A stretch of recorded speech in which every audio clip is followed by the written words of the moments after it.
Chinese अभियंताने bed लावणारी कामगिरी केली आहे।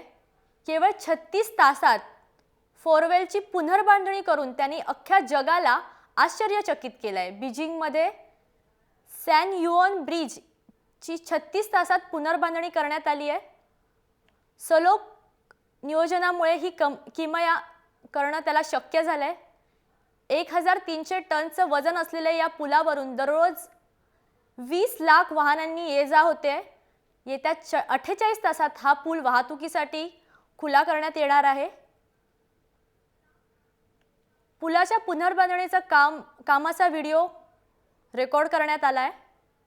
आपण दृश्यांच्या माध्यमातून पाहू शकतो हा व्हिडिओ।